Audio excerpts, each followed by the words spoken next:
Culture Soccer.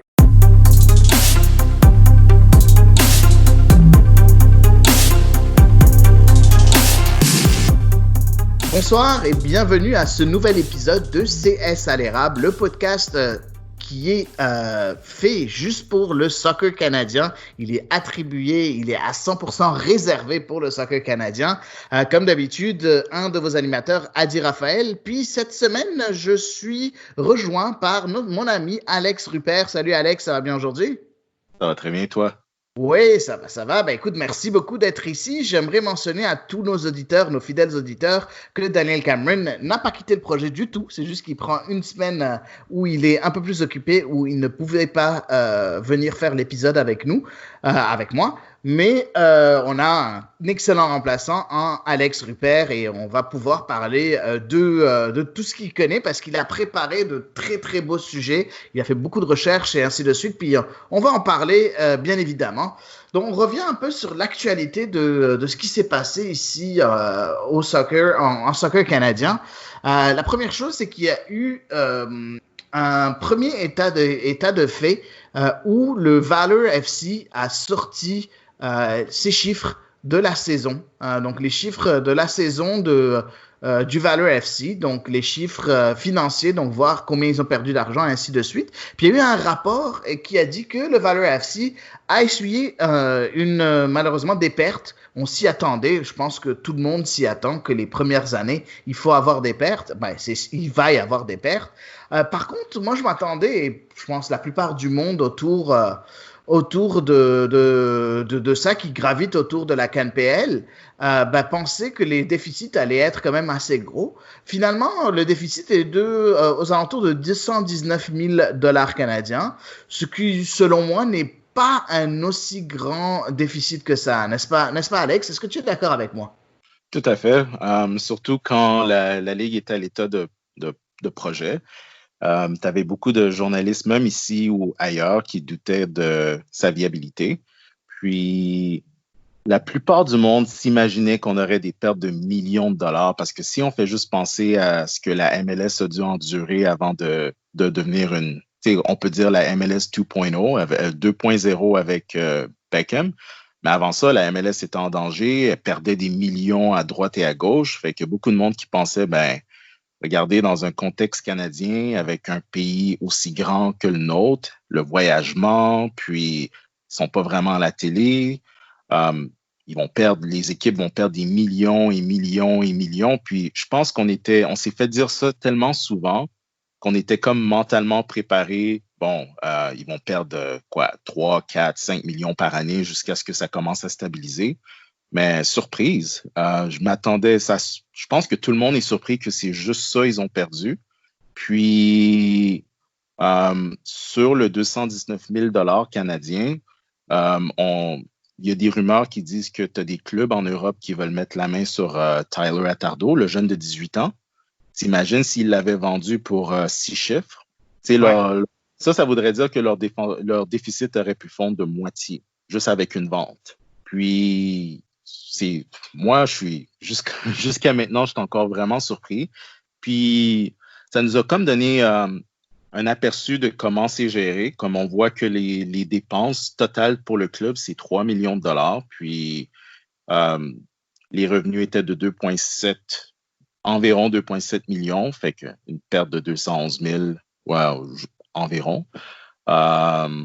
C'est pas mal. C'est pas mal. Mais il faut quand même noter que ils appartiennent aux Blue Bombers en CFL.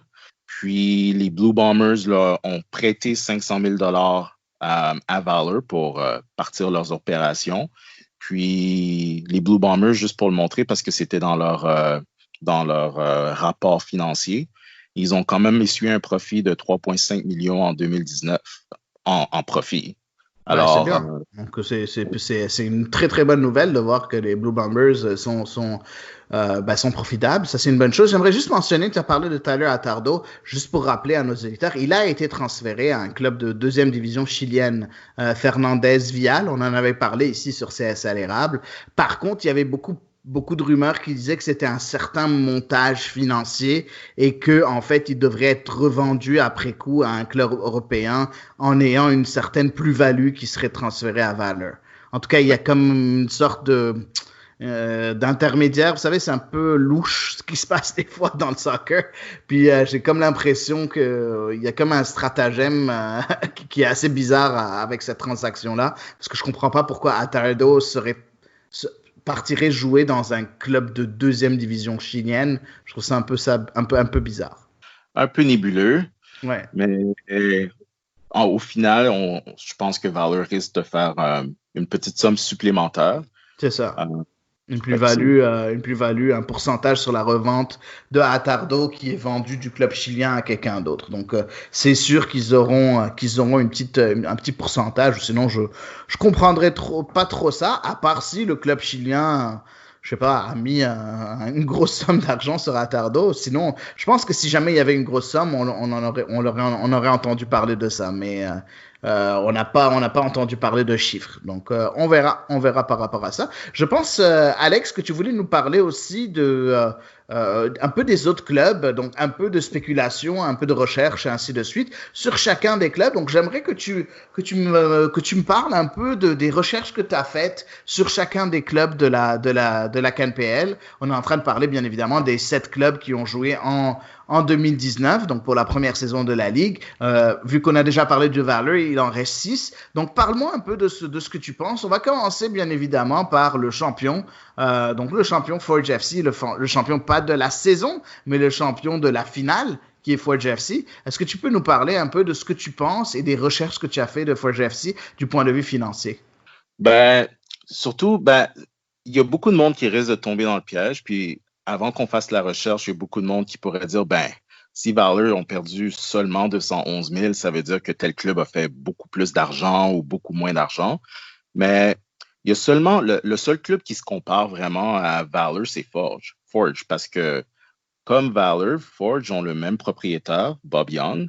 Puis la chose qui aurait aidé Valor sans aucun doute à maintenir les frais d'opération bas à 3 millions, c'est que tu as déjà ton personnel qui est déjà en place pour servir l'équipe de football de CFL. Donc, tu n'as pas vraiment, tu as déjà ton personnel, puis tu peux utiliser presque le même personnel pour s'occuper des opérations de Valor. Fait que ça aide. Fait que ça, c'est une des données qu'il faut vraiment prendre en considération. Fait que Forge est capable de faire la même chose parce qu'il y avait beaucoup d'articles locaux qui parlaient de Forge à Hamilton. Puis, ils présentaient du personnel comme les physiothérapeutes. Puis, la physiothérapeute, elle parlait comment qu'elle s'occupait des joueurs du Forge et des Tiger Cats.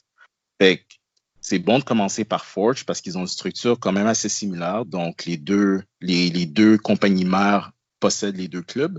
Puis, juste revenir au début, quand la Ligue était à l'époque de projet, Paul Byrne, qui était le gestionnaire de projet, il parlait beaucoup que pour que la Ligue soit viable, ça prendrait entre 4 000 et 5 000 fans en moyenne. Puis, ces chiffres-là, le 4 000 et 5 000 fans, ça, c'était avant l'entente avec Media Pro. Ouais. La Ligue parlait de ces chiffres-là quand il n'y avait pas de contrat de télé, pas de revenus. Ça, c'est quand on ne savait même pas s'ils allaient être à la télé. Il y a même du monde qui pensait, vous savez quoi, ça se peut même que la première année, on soit nulle part, mais on fait juste jouer, puis on va peut-être mettre ça quelque part. Puis, avec l'entente Media Pro, le 4 000, 5 000, on parle que ça rend, c'est à peu près le barème pour que ce soit viable. Fait que si on regarde les chiffres de Forge a une moyenne d'assistance cette année de 6 588 fans en moyenne. Ça, c'est lors de la saison régulière seulement. C'est la saison régulière. Ouais. Parce que faut pas oublier que ça compte pas leur match contre Cavalry dans le championnat canadien, puis ils avaient environ 6 000 fans. Puis ils ont eu 2 matchs en CONCACAF League. Parce que contre Antigua, ils avaient au-delà de 4 600 fans, puis contre Olympia, ils ont attiré 5 000 fans. Puis, pour la finale de la CPL, 10 486 fans se sont présentés au stade. Fait que, point de vue assistance, Forge, ils ont dominé la Ligue.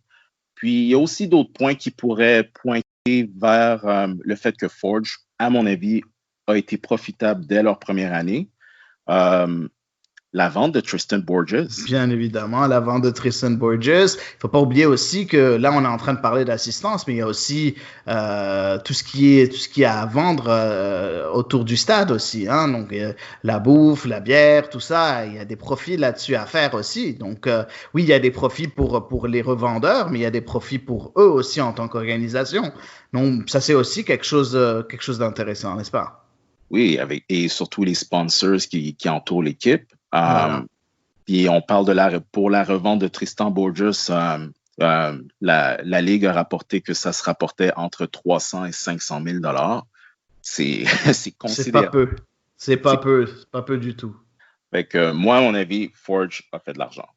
Ben, si jamais ils n'ont pas fait de l'argent, ben, ils n'ont pas dû en perdre beaucoup. Donc, ça, je suis complètement d'accord. Ils n'ont pas dû en perdre. Puis, tu as mentionné, bien évidemment, que ça a beaucoup aidé le fait que eux aussi, ils soient là, sous la même compagnie mère d'une équipe de football, là, de football ovale.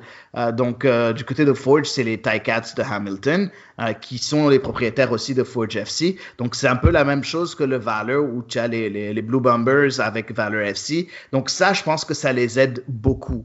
Donc, oui, je suis complètement d'accord.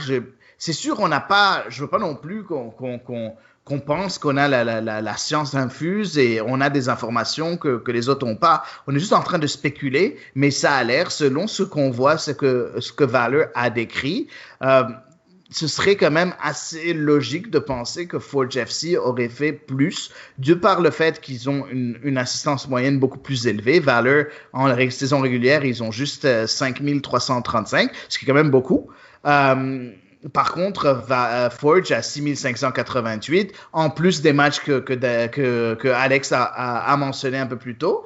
Donc, ça a l'air assez logique de penser que si jamais ils n'ont pas fait de profit, ben, peut-être qu'ils ont une plus grande masse salariale. Hein. Il ne faut pas oublier, je pense que Forge FC a une plus grande masse salariale que Valor. Logiquement, même si on n'a pas les chiffres, il y a quand même des joueurs un peu plus huppés du côté de Forge FC. Donc, ça ne m'étonne pas qu'il y ait une plus grande masse salariale du côté de Forge FC. Mais je pense qu'on est principalement soit quitte, soit un tout petit peu perdant ou même gagnant. Donc, on n'est pas loin du zéro, en fait, ce qui est quand même très encourageant pour une première année, n'est-ce pas? Ah, tout à fait. Ça dépasse toutes les. Il y a beaucoup de monde qui parlait, ils vont perdre l'argent pendant une dizaine d'années, puis ça va prendre du temps pour que ça devienne viable. Ben non, la Ligue est en train de prouver que avec une structure financière responsable, conservatrice et efficace, ils sont capables de limiter les dépenses et les dépenses et les revenus. C'est très, ça tombe dans la marge du zéro, surtout pour Forge et même Valor. Je sais que 211 000 $, c'est beaucoup d'argent, mais d'un point de vue sportif, puis quand on voit c'est qui les propriétaires, il y a beaucoup de positifs à tirer de ça, surtout pour l'an 1, où est-ce que on connaît pas vraiment les chiffres de Mediapro, on sait pas vraiment combien de personnes regardent la plateforme. Je pense que le meilleur est à venir. Ouais, non, moi aussi, je pense que le meilleur est à venir. Et en fait, on parle de ces deux équipes-là. Il y a une autre équipe qui n'avait pas cette compagnie mère derrière eux et qui a quand même aussi fait très belle figure. Si jamais vous êtes de ceux qui suivent la Canadian Premier League, la première ligue canadienne, autant que nous, ben, vous aurez su, parce que sur les médias sociaux, il y a beaucoup de monde qui louangeait cette équipe-là. Ben, c'est Halifax, les Wanderers de Halifax, qui ont quand même eu une moyenne de 6061 spectateurs. C'est quand même énorme, je trouve, du côté de Halifax. Il ne faut pas oublier non plus que Halifax a été, si jamais on vous additionnez les deux saisons ensemble, donc la saison d'automne et la saison de printemps, ben, c'est les bons derniers, ben, c'est Halifax, en même temps que Valor. Donc les deux derniers de cette ligue-là, ben, c'est eux qui ont eu le plus dans les plus de supporters, si on enlève Forge de la loupe, ben, les deux derniers sont numéro 2 et 3 en nombre de supporters. Et c'est quand même très, très, très intéressant. Ça veut dire que dans des marchés où il n'y a pas vraiment d'équipe de soccer, ben, l'intérêt est là. Et c'est exactement ce qui se passe. Parce qu'à Winnipeg et à Halifax, tu n'avais pas de soccer professionnel. Et maintenant, t'en as. Et ça prouve que les chiffres, malgré les mauvaises saisons, les chiffres sont là. Et est-ce que tu penses que Halifax, par exemple, moi, ça m'étonnerait que Halifax ait vraiment perdu de l'argent parce que, point de vue masse salariale, il n'y avait pas d'extrêmement gros noms avec Halifax. Il y avait pas, ils ont fait des paris à droite et à gauche, ils ont amené quelques joueurs trinidadiens, mais il n'y a pas eu beaucoup de risques, je pense, pris du côté de Halifax. N'est-ce pas, Alex? Oui, tout à fait. Et pour venir encore à mon point, où est-ce qu'avant l'entente Mediapro, on parlait de 4 000 à 5 000 personnes pour une viabilité pour un club et la Ligue. Halifax a surpassé ça en affichant presque salle comble à chaque partie.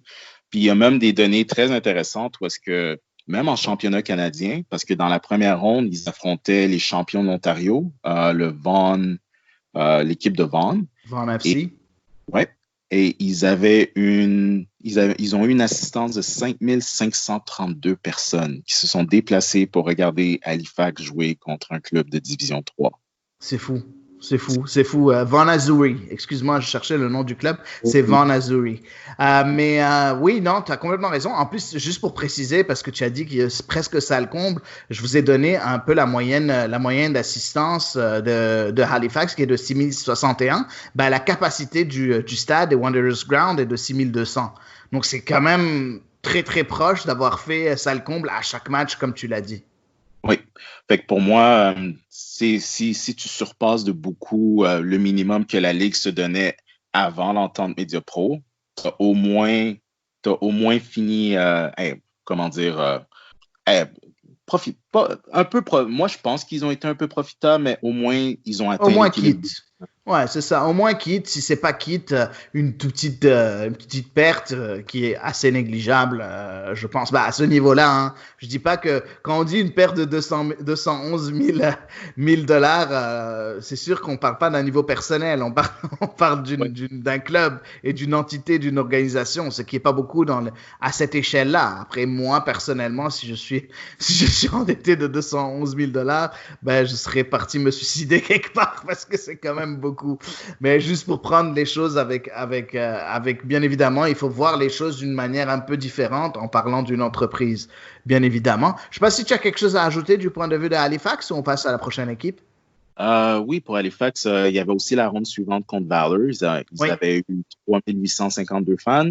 Et finalement, le match que tout le monde voulait voir pour les raisons qu'on connaît avec la CONCACAF, puis Ottawa Fury qui ne voulait pas rejoindre la CanPL. Fait que tout le monde se demandait, est-ce qu'ils sont capables de battre la CanPL ou est-ce que la CanPL est plus forte que la USL? 6213 fans se sont déplacés pour voir Halifax jouer contre le Ottawa Fury. C'est fou. C'est fou. Puis, c'est fou. Puis j'avais écouté David Clanahan quand il parlait sur One Soccer dans leur show Hangout. Puis il disait que Halifax, à ses yeux, c'est comme la base si tu veux commencer un club en CanPL. Ils ont la formule de base. Comme ils ont. Ce que j'avais trouvé intéressant dans son argumentaire, c'est que avant, Paul Byrne, quand il était gestionnaire de projet, il disait des marchés de 200 000 et plus, c'est viable pour la Ligue. Mais Clanahan, il a comme dit, la base pour du succès, on remarque que c'est dans à peu près où est-ce que Halifax se trouve. Leur marché, c'est environ 400 000 personnes, pas loin de ça. Puis ce qui compte aussi, c'est qu'ils sont directement au centre-ville. Je ne sais pas pour ceux qui ont déjà été à Halifax, mais Wanderers Ground, c'est proche de la Citadelle, puis vous êtes en plein cœur du centre-ville. C'est très difficile à battre.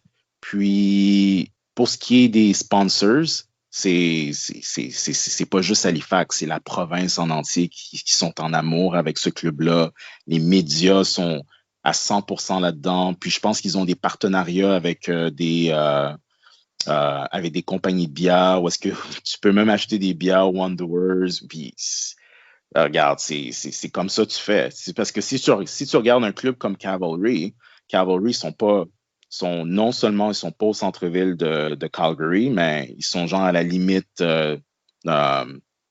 sud de la ville, dans un secteur qui est rural. Donc, imaginez la différence si Cavalry était en plein cœur du centre-ville de Calgary. Donc, où est-ce que ton club est situé, ça fait une très, très grosse différence. C'est sûr. Ben, c'est sûr, on l'a vu déjà en MLS aussi, on l'a vu un peu partout, dans toutes les guides, les guildes, les ligues à travers le monde. On a vu ça où, c'est sûr, plus tu es proche du centre-ville, plus tu as la visibilité et plus tu attires. C'est prouvé. C'est prouvé, tu as complètement raison. On enchaîne, je pense, sur Cavalry maintenant. Parle-nous un peu de Cavalry parce que tu as déjà commencé à parler d'eux. Est-ce que pour toi, c'est un club qui, avec juste 3292 spectateurs en moyenne, est-ce que c'est un club qui, pour toi, a été rentable ou est-ce qu'il a eu un déficit? Moi, de mon côté, j'ai comme l'impression qu'ils ont eu un certain déficit. Malgré que, il faut dire aussi que la visibilité à travers le stade a pas l'air très optimale du point de vue de Cavalry. Le stade, c'était un peu n'importe quoi d'après ce que j'ai pu entendre et lire. J'ai pas eu la chance d'y aller, mais d'après ce que j'ai pu entendre et lire, la visibilité était pas parfaite du côté de Cavalry. Toi, tu penses quoi de ce club-là? Est-ce que tu penses qu'ils ont pu faire un certain profit avec quand même un stade qui comment il s'appelle Atco Field de 5288 de capacité. Ils ont quand même fait un 3000 quelques d'affluence moyenne. Tu penses quoi de Cavalry de ton point de vue à toi? Cavalry, c'est très, ils sont très uniques. Ils ont une situation qui est unique, que les autres clubs ne partagent pas. C'est que Cavalry ils ont comme propriétaire la famille Southern.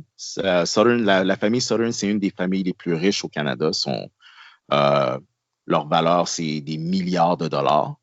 Ils ont plein de compagnies, comment dire, électricité ou de gaz ou comme on dit, les utilities. Mais ils sont également propriétaires du Spruce Meadow, qui est le gros complexe équestre au sud de la ville, en milieu rural, du secteur rural de Calgary. Donc, contrairement à tous les autres clubs, Cavalry, ils contrôlent le terrain, les propriétaires ont contrôle du terrain, ils ont contrôle du stade, c'est leur propriété, donc ils contrôlent tous les revenus, comparé aux autres clubs qui, même si tu prends un club comme Valor ou Forge, mais c'est propriété de la ville. Le stade à Hamilton est propriété de la ville. Je crois que le stade à Winnipeg, c'est propriété de l'université. Puis je pense que Valor doit payer une certaine somme là-dessus. Halifax, il loue le terrain. York, ça appartient à l'université. Tandis que Cavalry, il contrôle complètement tous les revenus sur le stade. Aussi, un autre fait qui avait fait un peu grincer des dents les fans de Calgary, c'est à quel point les billets étaient chers. J'ai fait le comparatif avec les billets ailleurs dans la ligue, en CPL. Cavalry, c'est eux qui chargent le plus cher. Comme si, juste par exemple, j'ai mis la main sur leur pamphlet. Si on parle juste pour rester debout, c'est 15 $. Si vous parlez des sièges en arrière des buts, vous êtes déjà dans les 23 $ et quelque chose. Puis la section au milieu où est-ce que il y a une raison pourquoi quand on regardait Cavalry à la télé, il n'y avait presque jamais personne au milieu, mais tout le monde était de chaque bord. Parce qu'au milieu, c'est très cher. Au milieu, on parle de presque entre 32 $ et ça peut monter jusqu'à 77 $ les billets pour les sièges élites parce qu'ils ont comme un autre bâtiment où est-ce que c'est leur section VIP. Un billet unique, ça peut être 220 $. C'est complètement fou.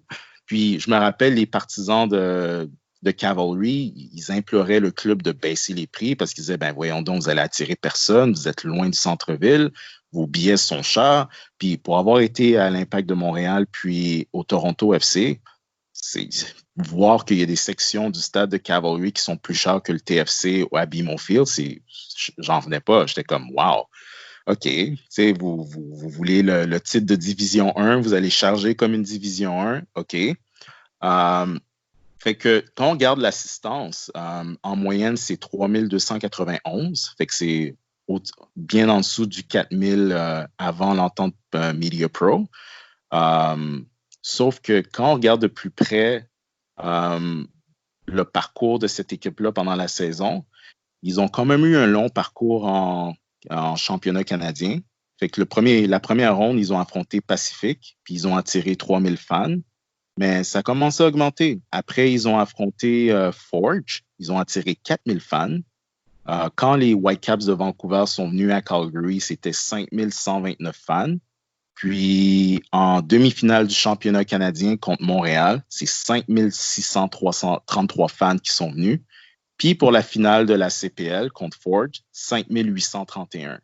Avec les prix. Donc l'intérêt est là, l'intérêt augmente et c'est ça qui est le plus intéressant.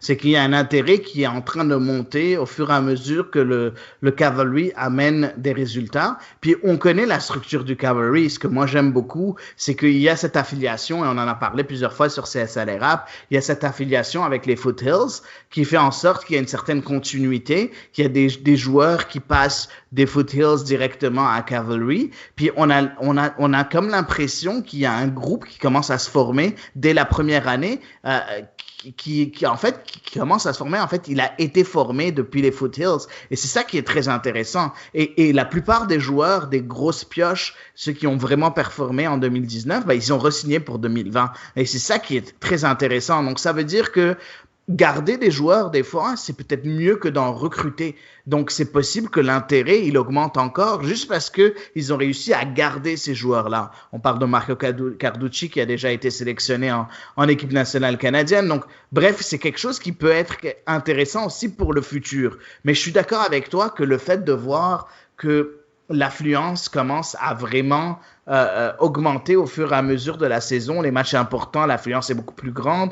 De là à être presque sold out parce que, comme je l'ai dit plus tôt, le maximum qu'on peut recevoir, c'est 5288 au Atco Field. Et même que, dans les chiffres que tu as donnés, il y a certains endroits, au certains moments, où ils ont dépassé cette capacité-là. Ça veut dire qu'il y a eu beaucoup plus de monde debout et sur le gazon aux alentours. N'est-ce pas, Alex? Exactement. Puis aussi, on remarque, puis aussi, c'est très facile de voir pourquoi il y a une augmentation progressive de l'assistance. C'est parce que l'expérience, l'ambiance du match et l'expérience client a augmenté au fil de la saison. Parce qu'au début, ils avaient les sièges, mais il n'y avait pas de toit. Fait qu'ils ont construit le toit pour protéger les fans qui étaient dans l'assistance. Fait qu'on a vu l'évolution de la structure au fil de la saison. Aussi, il y avait beaucoup de fans qui jetaient l'éponge parce que, un, le stade est loin, puis deux, la gestion du stationnement, je pense que ça causait beaucoup de problèmes. Tu avais des fans qui arrivaient, disons que le match commençait à 7 heures, puis le fan, lui, il part 1 heure à l'avance parce qu'il sait quand même que c'est loin. Mais des fois, il était rendu 8 heures, puis il faisait encore la file pour se stationner, puis tu as du monde qui ont carrément fait demi-tour. Puis là, tu as eu l'équipe Cavalry qui a envoyé des emails qui ont dit qu'ils s'excusaient puis qu'ils allaient changer comment le stationnement allait faire. Mais tu vois que c'est une organisation que sa spécialité, c'est le sport équestre, mais ils se sont vraiment engagés dans le volet soccer, puis ils apprennent.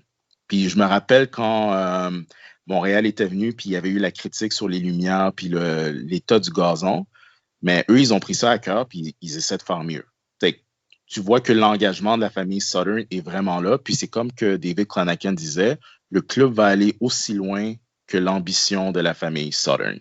Puis jusqu'à maintenant, on voit que les propriétaires sont à 100% dedans, complètement engagés. Puis ils ont même déjà des plans pour un stade de 12 000 places dans Spruce Meadows si ça continue à augmenter.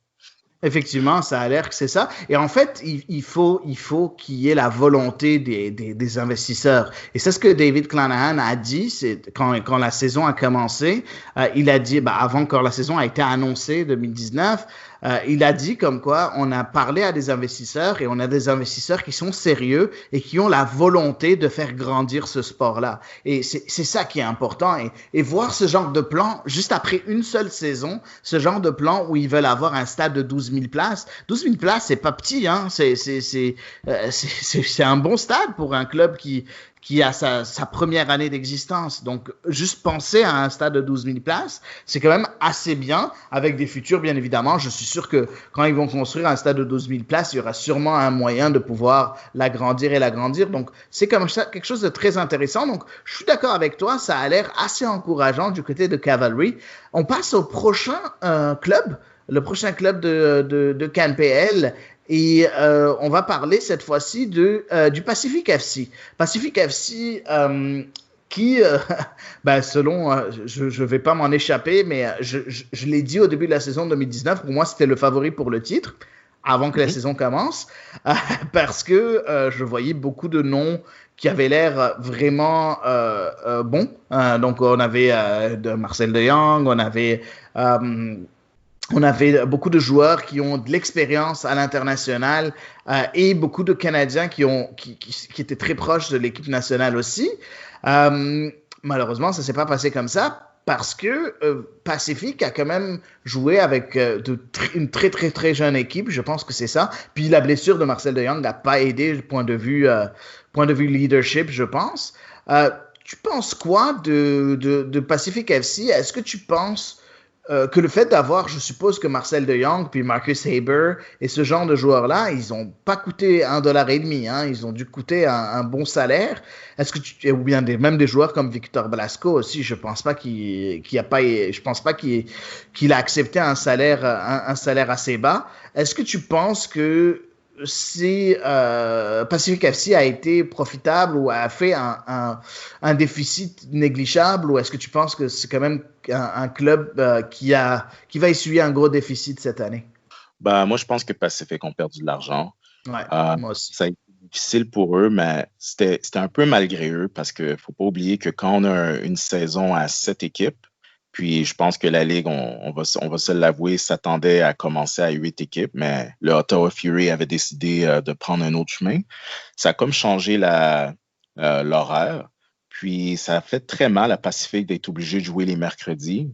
Puis ça fait mal à tous les clubs dans la Ligue. Les mercredis soirs, en pleine heure de pointe, tu regardes les matchs à la télé, puis tu regardes les chiffres de Pacific. Le monde y allait le week-end, ils y allaient. Le mercredi, il n'y avait juste pas beaucoup de monde, c'était clair. Oui, puis aussi, il ne faut pas oublier qu'il y a quand même eu ils ont construit un gros complexe intérieur de soccer pour jouer à l'année longue. Ça fait que ça, c'est un gros investissement en capital du club sur l'île de Vancouver. Puis, oui, ils ont quand même dépensé du point de vue salarial en De Jong. C'est sûr que ça n'a pas été... il a dû coûter un bras. Puis en plus, il n'a pas été capable de jouer. Fait que ça a joué sur les résultats de l'équipe. Fait que Pacific, ça en est pas mal tiré point de vue sur le terrain. Ça aurait pu être pire, mais ça aurait pu être beaucoup mieux. Mais je pense que c'est un club qui a essuyé des pertes. Mais c'est sûr que aussi où est-ce qu'ils sont situés, ils sont à Langford.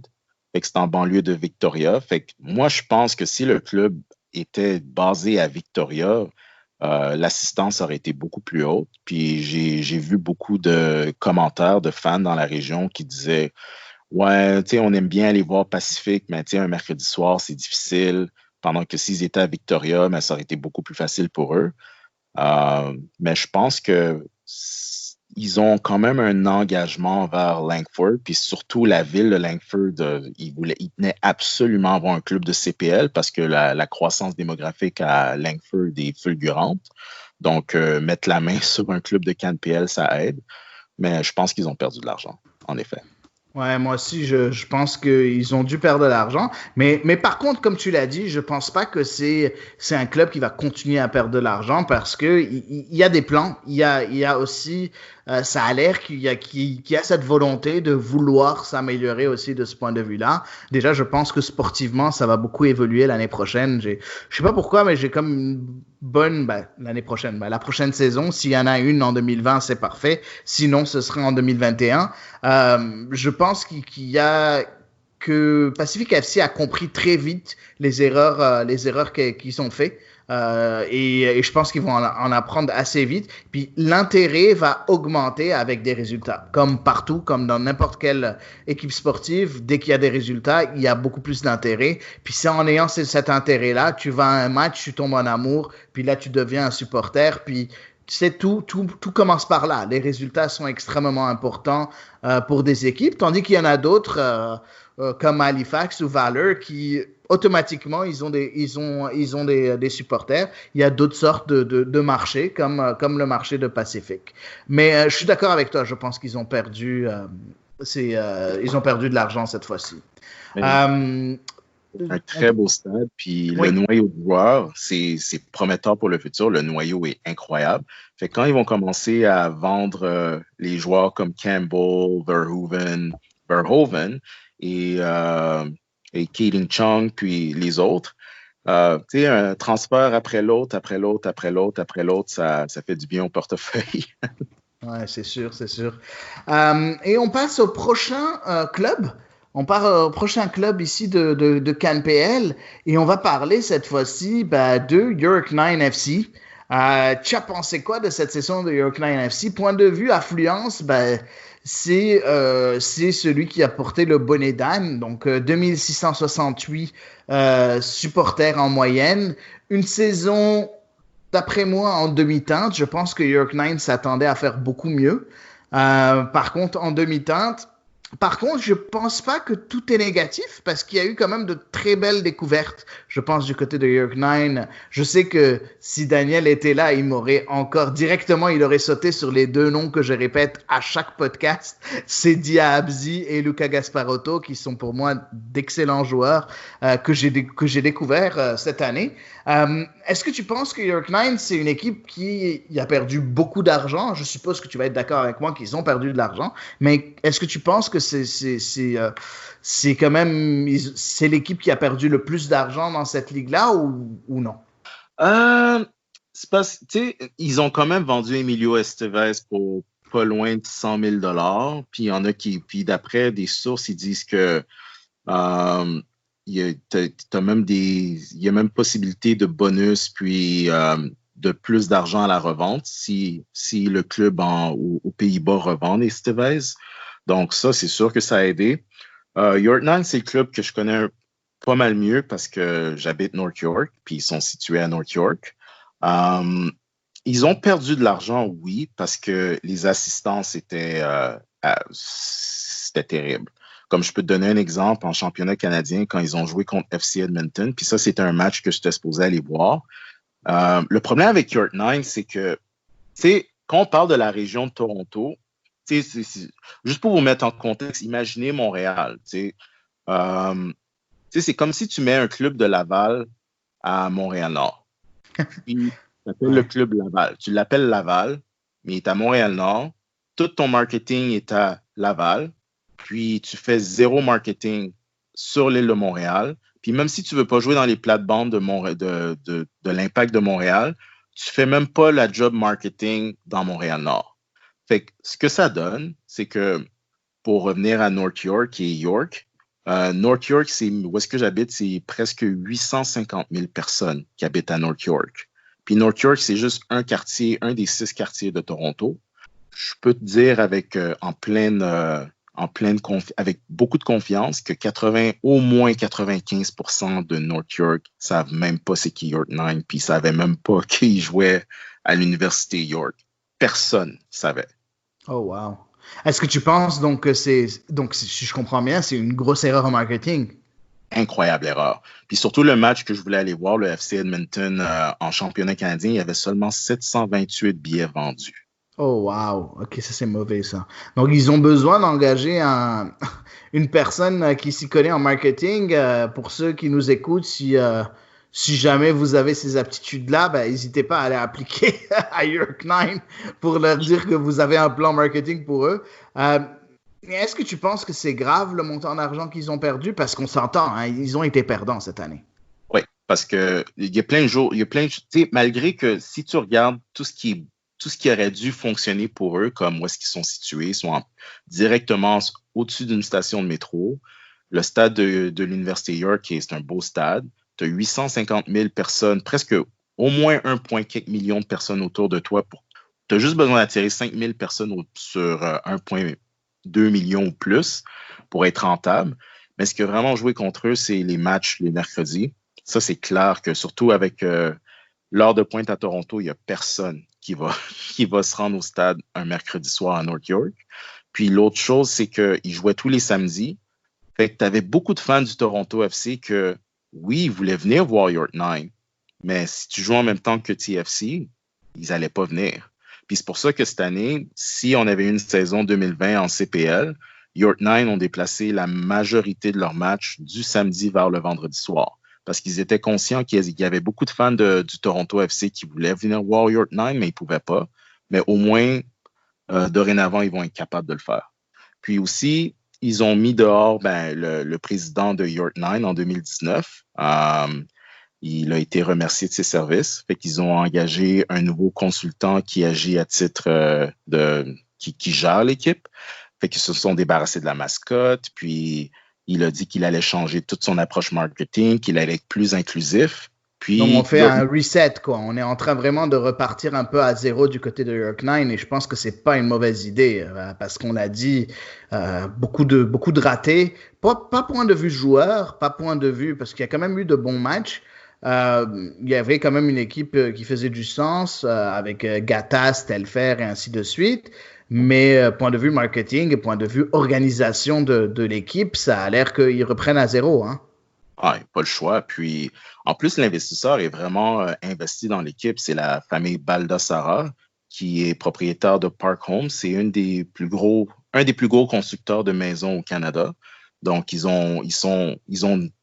le backing financier est là, est très important.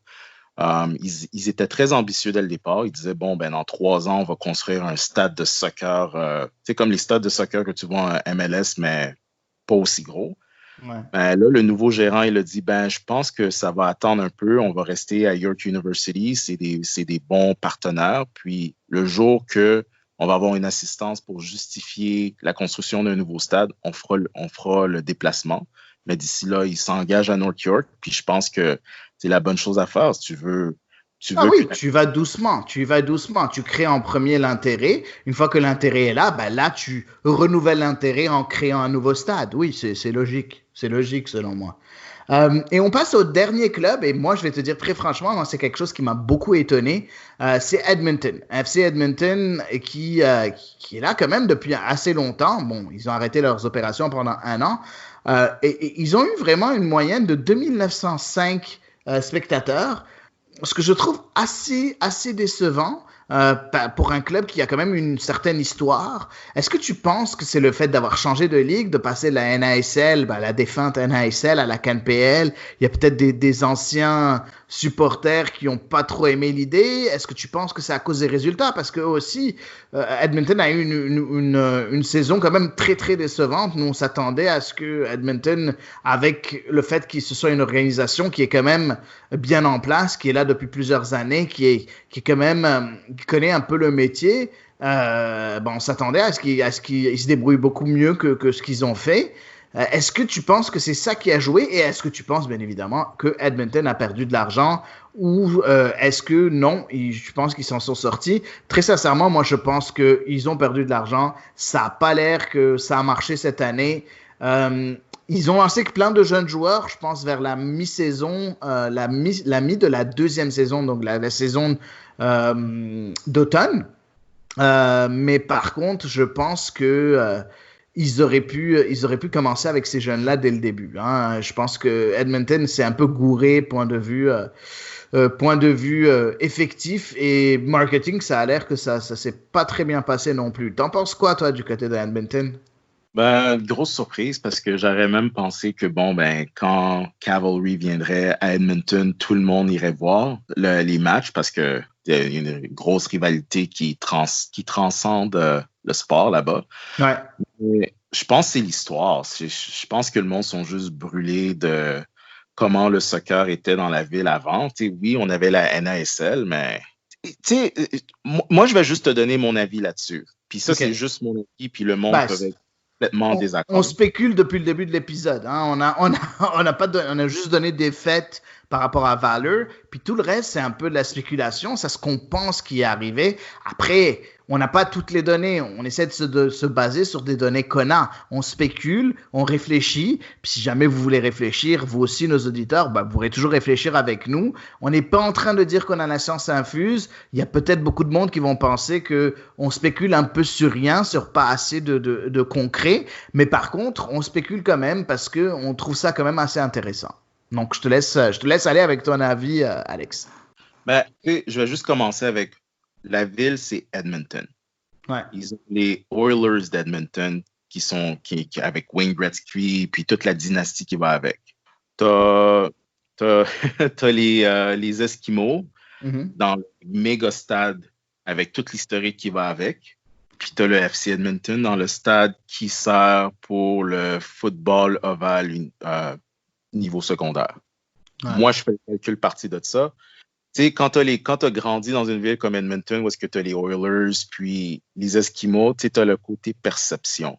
Puis tu sais, tu viens de la NASL, une ligue qui était pas vraiment diffusée, que personne vraiment faisait si attention que ça. Tu sais, tu traînes un peu le stigma de seconde classe, minor, ligue mineure, parce que t'es pas les Oilers, t'es pas les Esquimaux. Puis en plus, le stade où est-ce que tu joues, c'est un stade qui sert aussi pour les écoles secondaires en ballon ovale, parce que j'avais suivi la bataille que FC Edmonton avait menée pour mettre la main sur le titre de premier locataire sur le stade, parce qu'ils voulaient complètement le rénover pour le mettre à niveau aux normes de la CPL, changer le terrain, changer les estrades, ils voulaient tout changer, ils voulaient avoir le premier droit de refus sur toutes les dates. Puis c'est les Esquimaux qui se sont opposés, puis toutes les organisations d'écoles secondaires de football qui ont dit non parce qu'on utilise le stade appartient à la ville, on ne veut pas que les fonds publics aillent rénover un stade pour un club de soccer que personne ne va pouvoir utiliser.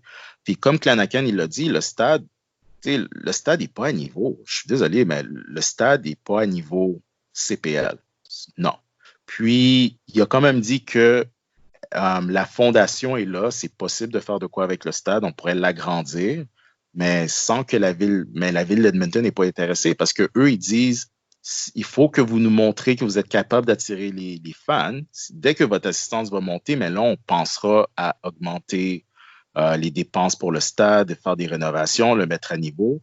Puis même Clanacan, pendant la bataille que FC Edmonton livrait pour faire les changements sur le stade, Clanacan, il avait même dit, mais peut-être que FC Edmonton devrait penser au déménagement puis rénover le stade de baseball au centre-ville.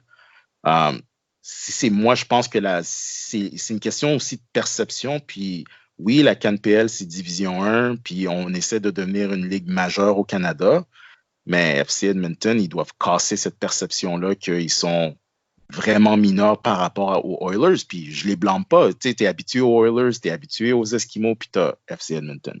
Ouais, je pense aussi que tu as raison, ça passera par là. Est-ce que tu penses qu'ils ont beaucoup trop perdu cette année? Moi, je pense que oui. Je pense que c'est un club qui a dû quand même perdre beaucoup d'argent cette année. Est-ce que c'est dommageable? Non, je pense que quand même Edmonton a les reins solides en tant qu'organisation. Mais par contre, il va falloir se reprendre. Je pense que le virement jeunesse aurait dû être fait dès le début. Donc, des jeunes comme Prince Amanda ou Easton Ongaro auraient dû, dès le début, être des forces directement et qu'on leur donne leur chance directement au lieu de faire jouer des joueurs qui n'ont pas vraiment performé. Par contre, il y a eu de belles histoires, dont Amer Didic, par exemple, qui est une super belle histoire. Mais tu vas trouver ma réponse surprenante. Oui, ils ont perdu de l'argent, mais je pense que les propriétaires, les frères Fat, sont satisfaits. Ah ouais, OK. En entrevue, ils parlaient de l'époque NASL, puis combien d'argent ils ont perdu en NASL, puis ils ont carrément dit, pour qu'on fasse de l'argent en NASL, il aurait fallu au moins 9000 fans par match dans nos stades. Wow. Okay. En NASL. Puis il a même dit à un journal que oui, tu sais, il disait que les frais d'opération en CPL étaient beaucoup plus bas que la NASL. Fait que même s'ils ont perdu de l'argent, c'est très loin des pertes qu'ils faisaient en NASL. Puis je pense qu'on a là des investisseurs que eux, on ne peut pas questionner leur passion pour le soccer. Qui gagnent, qui perdent de l'argent, ils aiment leur club, ils vivent de ça, ils vont être derrière leur club malgré n'importe quoi. Puis ils l'ont prouvé même en revenant après les problèmes en NASL. Puis aussi longtemps, ils se sont accrochés à cette ligue-là qui leur faisait perdre une vraie fortune. Puis avec un sourire, il te dit carrément, ça coûte beaucoup moins cher opérer en CPL. Moi, je pense qu'ils ont perdu de l'argent, mais c'est déjà beaucoup mieux que dans les années passées. Puis je suis d'accord avec eux. S'ils font le travail marketing, ils peuvent aller quelque part. Puis l'autre point qu'il avait ajouté, c'est qu'il disait, en comparaison avec la NASL, le milieu des affaires se sont levés à Edmonton. Les sponsors, tout le monde s'est pointé quand en NASL, ils étaient laissés à eux-mêmes. Puis il a dit, c'est ça la force d'avoir une ligue canadienne où est-ce que ça fait du sens de vouloir être un sponsor quand ta marque va être affichée à travers le pays, tu passes à la télé, tu es en championnat canadien, tu peux te qualifier pour un championnat continental. Lui est satisfait, puis je pense que je partage son enthousiasme quand il dit, même s'il perd de l'argent, mais tu peux construire quelque chose à Edmonton. Tout à fait. Ouais, je suis complètement d'accord avec toi. Je pense qu'il y a ce qu'il faut pour construire quelque chose et je pense que les propriétaires sont au courant de ça. Et je pense que non seulement, comme tu as dit, ils sont satisfaits, mais l'avenir semble beaucoup plus rose, comme tu le dis, par rapport à la NASL. Je pense que c'est ça qui va conclure ce segment-là de CSL Érable par rapport aux chiffres de ce qu'on a vu. Et on a fait nos propres conclusions par rapport aux chiffres de valeur, par rapport à toutes les équipes. Donc voilà, c'est notre premier épisode. On va parler un peu plus d'actualité. On va rentrer un peu bien moins en détail, bien évidemment, parce qu'on n'a plus beaucoup de temps. On va rentrer un peu dans ce qui s'est passé dans l'actualité de soccer canadien dernièrement. En premier, le commissaire de la Ligue, David Clanahan, on ne sait même plus comment le dire parce que chaque fois qu'il va en entrevue, il dit que ça se prononce d'une différente façon. C'est mon point de vue à moi. Mais David Clanahan qui dit qu'il a demandé au gouvernement, il a demandé au fédéral un push financier. C'est très intéressant parce que il a dit qu'on n'a pas demandé de l'argent, on a demandé un push, on a juste besoin un peu d'aide, mais on n'a pas besoin d'argent du point de vue, on ne demande pas une somme énorme et ainsi de suite. Alex, tu as fait tes recherches, tu peux un peu nous dire à peu près ce que, selon les rumeurs et selon ce que tu as lu et ce que tu as trouvé, est-ce que tu peux me dire un peu quelle est cette aide que David Clanahan et la CanPL a demandé au gouvernement? Oui, la Ligue a fait une demande de prêt remboursable de 15 millions de dollars à court terme. Puis le commissaire, il explique du fait que quand tu n'as pas de match, mais tu n'as pas de revenus, si tu n'as pas de revenus, tu ne peux pas payer tes employés, puis ça devient une situation très difficile. Puis, il ne faut pas oublier que la Ligue, ils sont quand même employeurs de au moins 400 employés à temps plein, puis 1600 à temps partiel. Donc, je trouve que c'est raisonnable. C'est l'an 1. Puis, c'est un prêt complet 100% remboursable selon la Ligue. Puis, ils ont joint leur demande après que la CFL a fait sa demande d'aide au gouvernement fédéral. Puis ça, c'est une demande complètement différente où est-ce que là, on parle de jusqu'à 150 millions de dollars en cas d'annulation pour la saison de CFL. CFL, juste pour mettre nos auditeurs au courant, c'est le football canadien, donc le ballon ovale canadien, une ligue qui perd, je pense, de l'affluence d'année en année. Par contre, qui est quand même encore très supporté. Il y a quand même beaucoup d'intérêt autour de la Ligue. Sauf que quand même 150 millions, c'est quand même énorme par rapport au nombre de personnes qu'ils attirent. Et en plus, si je comprends bien, Alex, tu m'as dit ils ont demandé ça, pas spécialement en un prêt 100% remboursable. Il n'y a aucune garantie de remboursement, si j'ai bien compris. C'est bien ça? Exactement. Eux, ils parlent de valeur ajoutée comme des programmes pour les jeunes ou programmes pour le tourisme. C'est pas mal flou leur affaire. Fait que ils ont fait un peu plus l'actualité à cause que ils n'ont pas démontré. Un, il faut que tu ouvres tes livres quand tu demandes une somme pareille. Puis deux, ils n'ont pas vraiment démontré qu'ils avaient besoin de cet argent-là. Puis ils n'ont pas vraiment dit où est-ce que l'argent allait aller. Pendant que la CPL, mais eux, c'est un prêt remboursable de 15 millions que je trouve beaucoup plus réaliste, beaucoup plus modeste. Puis, Je suis confiant que la CPL pourrait l'avoir, mais d'une façon ou d'une autre, le commissaire a dit que de toute manière, la CPL allait revenir. Oui, même si la saison était courtée ou pire annulée, que la CPL était là pour rester et allait revenir. Ouais, ben écoute, je pense que comme on l'a dit, les investisseurs qui se sont engagés, ben ils ont les reins solides et ils savaient qu'il y allait avoir quelques complications. Après, bon, personne n'aurait pu prévoir cette pandémie-là, mais n'empêche, il y a un peu ben, ils s'attendaient à perdre de l'argent. Donc après, il y a plusieurs choses qui ont été très positives. Donc, il y a beaucoup d'investisseurs qui sont déjà très encouragés par la première saison et malgré la pandémie, qui vont vouloir construire là-dessus. Donc, bref, on verra ce qui va se passer un peu plus tard. On passe au dernier sujet par rapport à ça, par rapport à l'actualité de soccer canadien. C'est bien évidemment les rumeurs, et plus que des rumeurs maintenant, ça a été confirmé par le commissaire qu'il aimerait bien et qu'il trouverait ça intéressant de voir la CanPL en un seul site, un peu ce qu'on a vu un peu en MLS, comme on vous en avait parlé sur le podcast de Culture Soccer il y a quelques jours. C'est un peu la même chose, la CanPL. Ils essaient de voir si jamais ils peuvent recommencer la saison en un seul site, donc sur presque terrain neutre. Et j'aimerais que tu me donnes un peu les informations que tu as trouvées, Daniel, là-dessus. Quels seraient ces sites-là? Est-ce que les équipes ont l'air d'être impliquées dans ce projet-là, être enthousiasmées par ce projet-là? Parle-nous un peu de cette situation-là. Est-ce que la CanPL pourrait reprendre dans un seul site? Ben, selon les rumeurs, c'est que la CanPL planche sur un plan pour revenir en juillet, sûrement tout pointe vers le jour du Canada, Canada Day, la fête du Canada, c'est ça. Ouais. Comme ils l'avaient fait l'année dernière, quand ils avaient séparé leur saison en deux. Donc, c'était la fête du Canada avait commencé la deuxième partie de saison. Donc, je ne sais pas pour vous, mais pour les auditeurs, mais pour moi, quand la saison était divisée en deux, j'étais quand même satisfait après la première moitié de saison et la deuxième. Donc, ça se digère bien. Les trois sites dont on parle le plus, dont les rumeurs rapportent, c'est Victoria ou l'île de Vancouver, parce que le Pacifique joue à Langford sur l'île de Vancouver. Donc, on parle de Victoria, mais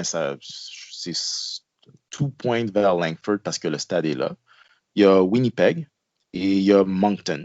Puis, le cas pour commencer avec Moncton n'a pas d'équipe. Puis hier, j'écoutais, ça c'était d'actualité, il y avait seulement 2 nouveaux cas dans toute la province du Nouveau-Brunswick. Fait que ça, c'est très encourageant pour la sécurité.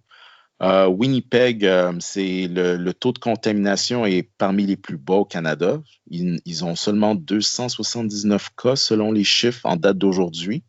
Puis Victoria, ben, on voit que la Colombie-Britannique ont carrément freiné la progression du virus. C'est les premiers à complètement rouvrir, à presque complètement rouvrir. Puis l'île de Vancouver, ben, comme c'est isolé, les cas sont beaucoup plus bas.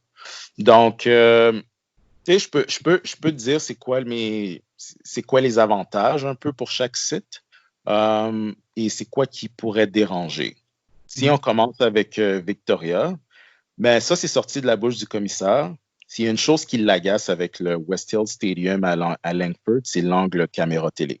Parce que s'il joue seulement dans un site, c'est sûr que les matchs vont être diffusés sur One Soccer, mais l'angle de télé, ça le dérange. Puis, je savais que ça dérangeait la Ligue, mais je ne savais pas à quel point que ça le dérangeait. Puis ça, c'est sorti directement de sa bouche, de ses propres propos quand il a donné son entrevue à One Soccer dans l'émission Hangout. Il a dit que, ben, nous, il faut qu'on trace la ligne au sol. Puis, si l'histoire du poteau électrique ne se règle pas, ce qui affecte l'angle télévision, on va commencer à parler déménagement. Puis ça, mais ce qui est logique, point de vue intérêt. On sait que la télévision, c'est ça qui va ramener de l'argent. Hein. Donc, moi, je trouve sa décision logique, même si on sait que ça fait partie un peu ce hydropole, là, et je salue Xavier Ouellet. Ça fait partie un peu du folklore de cette équipe-là. Par contre, je suis complètement d'accord avec toi. Je pense que c'est logique. Enfin, je sais pas si toi tu trouves que c'est logique, mais je suis d'accord avec Clanaken qui dit que qui demande ça. Je trouve que c'est une position assez logique. Toi, tu penses que c'est logique? Tout à fait logique. Je pense qu'au concret, c'est plus une stratégie de négociation pour essayer de faire accélérer les choses, parce que ça, c'est dans les mains de la province, selon ma compréhension. Donc, on fait pression sur la ville pour que la ville fasse pression sur la province pour que la province bouge le poteau plus vite. OK. Ça, Wow. ça, c'est clair que l'angle télé à Victoria, à Langford, c'est inacceptable au point de vue de la ville, parce que de la Ligue, parce que c'est vrai, quand on regarde les matchs, l'angle, moi, ça me dérange. Ben, ça dérange tout le monde. Ouais, T'es pas le seul. Là. le, Mais, oui, non, vas-y, là, tu continues. le deuxième endroit, c'est Moncton, parce que Moncton a déjà son stade. Il y a un stade qui existe, puis c'est le stade qui avait servi pour la Coupe du monde féminine. Ça paraissait bien à la télé, fait que c'est possible d'arranger le stade pour que ça ressemble un peu à ce que Halifax ont fait. Il n'y a pas d'équipe, c'est vrai, mais moi, je vois là une opportunité. Je suis complètement d'accord avec toi et c'est ça que j'allais dire. Excuse-moi, je vais t'interrompre parce que je veux vraiment rebondir sur ça.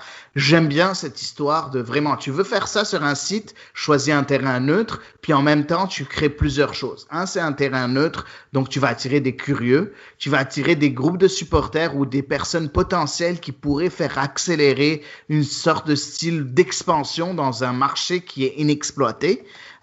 Donc, il n'y a que du positif. Après, le négatif, c'est que tu auras peu de vrais supporters des équipes qui vont jouer. Par contre, moi, je suis prêt à prendre cette chance-là. Je pense que le monde a tellement hâte que le soccer reprenne que on peut se permettre de prendre ce risque-là. Bon, voilà, j'ai donné mon avis. Je suis désolé, je t'ai interrompu, Alex. Je vais te laisser continuer. Tout à fait d'accord. Surtout, on s'entend, la Ligue, ils sont, surtout avec comment Halifax performe en termes d'assistance, tu veux les écouter quand ils disent que le voyagement, c'est difficile. Fait que si tu peux leur donner une équipe à Moncton avec qui avoir une rivalité, puis couper leur temps le voyagement, puis les frais de voyagement, tu dois écouter. Puis Moncton, bon, c'est pas une ville que tout le monde connaît ou tout le monde, c'est pas la destination numéro 1 de tout le monde, mais il y a quand même de l'argent à Moncton, puis il y a quand même une bonne population, puis de ce que j'en comprends, Moncton et Halifax ont une certaine rivalité hors sport, juste tout court, dans les maritimes. Ce serait très intéressant, mais le point négatif, puis ça c'est ce qui va me faire enchaîner vers Winnipeg, c'est quand tu es dans une situation de pandémie, puis on a tous vu comment la Bundesliga en Allemagne a attiré les auditoires, puis toutes les ligues qui vont repartir vont sûrement jouer dans des stades vides. Est-ce que si tu vas jouer dans des stades vides, puis tu n'as personne dans le stade, est-ce que montrer un stade à Moncton vide, c'est attrayant point de vue télé? Mais ça, non, c'est sûr. C'est sûr que si jamais c'est vide, ça vaut pas la peine de le faire à Moncton. Là, je suis complètement d'accord avec toi. Non. Mais si jamais le stade est pas vide parce que il y a un confinement complet là-bas, vu le faible cas de cas qu'il y a là-bas, bah à ce moment-là, je vois pas pourquoi le stade serait vide. Et à ce moment-là, ça devient très intéressant, non? Tout à fait. Puis là, je vais encaisser à mon point pourquoi à mon avis, je pense que Winnipeg fait du sens. Parce que, tu sais, là, on a entendu que le Canada et les États-Unis allaient prolonger la fermeture de la frontière entre les deux pays. C'est pas encore garanti qu'il y aurait des permissions spéciales accordées aux joueurs canadiens pour voyager aux États-Unis basées sur le sport. Il y a beaucoup qui spéculent, on va laisser les athlètes passer, mais on ne sait pas. On ne sait pas. On n'est pas sûr. Puis, je pense qu'il y avait même quelqu'un dans les douanes. J'avais vu ça sur CBC. Puis, eux, ils disaient qu'à leur point de vue, si tu veux passer la frontière parce que tu dois disputer une partie de sport, ça compte pas comme un voyage essentiel. Fait qu'à moins que les gouvernements statuent que les équipes professionnelles sont une exception, c'est très possible que la CPL joue avant la MLS au Canada. Fait que si on regarde toutes les autres ligues qui vont jouer dans des stades vides, si tu mises sur ton expérience télévision, Winnipeg a un stade. Quand tu regardes le stade de Winnipeg, le Investor Field, c'est un beau stade. Ouais, mais si tu veux monter, tout à fait. Puis si One Soccer arrive à attirer d'autres câbleaux distributeurs et d'autres chaînes de télévision qui veulent diffuser du sport live parce que la MLS n'a pas repris, il n'y a pas de sport, il n'y a pas de contenu. Si tu veux monter, si ton produit devient plus accessible à la télé, c'est quoi l'image que tu veux montrer? Investor Field, à mon avis. Ouais. Et tu regardes les stades en Allemagne, tu regardes les stades ailleurs, puis quand l'Espagne va recommencer, l'Italie va recommencer, puis toi, tu as la chance de dire ça, c'est la première ligue canadienne et voici le stade. Puis ailleurs, tout ce qu'ils vont dire, c'est ah, OK. Puis on voit la qualité de la production avec MediaPro, puis tu joues à Winnipeg. Je trouve que d'un point de vue opportunité et de faire une première bonne impression pour du monde qui n'ont jamais vu la CPL, la CanPL, mais qui risquent de le voir sur le câble, je pense que Winnipeg fait plus de sens. En tout cas, on verra. Moi, je suis, tout dépend en fait du si jamais c'est vide ou non. Si c'est vide, je suis d'accord avec toi, je dirais Winnipeg. Si jamais c'est pas vide, moi j'irai à Moncton sans réfléchir. Vraiment là, pour moi, j'appuierai Moncton vraiment de toutes mes forces. Mais je pense que Winnipeg fait beaucoup plus de sens d'un point de vue de la ligue, de tout ce que tu as mentionné, puis le fait, bien évidemment, aussi qu'il y ait autant d'intérêt pour un club qui a quand même vécu une mauvaise saison. C'est encourageant de savoir qu'il y a de l'intérêt pour le soccer à ce moment-là. Bref, on verra dans les prochaines semaines ce qui va arriver. C'est ça qui va conclure cet épisode de CS à l'érable. Alex, tu es un remplaçant extraordinaire. Merci beaucoup d'avoir pris le temps aujourd'hui, d'avoir fait cet épisode avec moi. Merci de m'avoir invité. Ça m'a fait plaisir de partager ce podcast avec toi. C'est pareil. Comme vous le savez, Alex, on peut toujours le retrouver sur Twitter, @Alexandre Rupert. Donc, vous pourrez voir ça sur Twitter. Mais aussi, vous pouvez le voir sur Culture Soccer, où il écrit de temps en temps des articles sur le soccer au Canada. Donc, des articles très intéressants d'ailleurs. Je vous les conseille. Et voilà, c'est tout pour cette semaine de CS à l'érable. Je vais vous souhaiter une très très bonne soirée et à la semaine prochaine pour un nouvel épisode. Culture Soccer.